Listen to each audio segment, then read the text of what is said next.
नमस्कार मित्र. मी तुम्हाला एक श्रावण बाळाची कविता आहे ती एक सादर करण्याचा प्रयत्न करतो. ती तुम्ही थोडी ऐकावी अशी माझी इच्छा आहे. आणि श्रावण बाळ आणि दशरथ राजा यांच्यामधला जो काही प्रसंग आहे तो कवीने कशा प्रकारे मांडला तो आपण ऐकावे अशी माझी इच्छा आहे. शर आला तो धावून आला काळ, विहुवडला श्रावण बाळ. शर आला तो धावून आला काळ, विव्वळला श्रावण बाळ.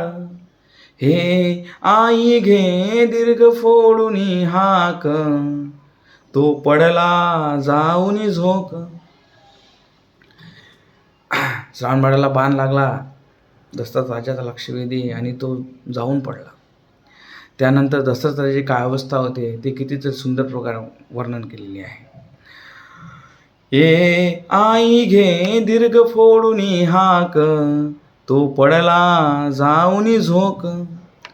हे राजाच्या श्रवणी करुणावाणी, हृदयाचे झाले पाणी. त्या ब्राह्मण पुत्र बघुनी, शोकाकुल झाला द्रुमनी. आसवे आणुनी नयनी, तो वदला हंत तुझ्या नाशाला. मी पापी कारण बाळा. दशरथ राजा हा श्रावण बाळाला म्हणत आहे. नंतर लागलेला बाण असलेला श्रावण कशा प्रकारे उत्तर देतो हे ऐका. मग कडवळणी नृपास बोले बाळ, कशी तुम्ही साधिली वेळ. मम माता रे माय बाप तानेले, तरु खाली आहेत बसले. कावडत्यांची घेऊन मी काशीला, चाललो तीर्थयात्रेला. आनाया निर्मळ वारी, मी आलो या कासारी. ही लगबग भरुनी झारी, जो परत फिरे तो तुमचा शर आला. या उरात ऋतुनी बसला.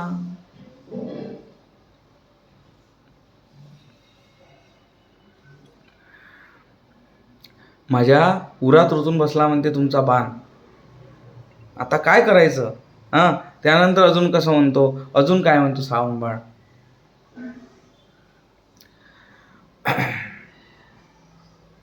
मी एकुलता पुत्र कसा हा घाला, मजवरती अवचित आला. त्या वृद्धपणी मीच एक आधार, सेवेस आता मुकणार. जा बघतील ते वाट पाखरावानी, द्या नेऊन आधी पाणी. आहेत अंध ते दोन्ही, दुर्वार्ता फोडू नकाही. ही विनंती तुमच्या पायी, मज माघारी करा तुम्ही सांभाळ. होनिया श्रावण बाळ. नंतर काय म्हणते. परिझाकुनी हे सत्य कसे राहील, विधिलेखन होई फोल. काळीज त्यांचे फाटून शोकायोगे, ते येतील माझ्या मागे. घ्या झारी त्याचा बोल, लागला जावया खोल. सोडिला श्वास शेवटला, हा जीव विहग फळफळला. तनु पंजर सोडून गेला, दशरथ राजा रडला ढाई ढाई. अडखडला ठाई ठाई.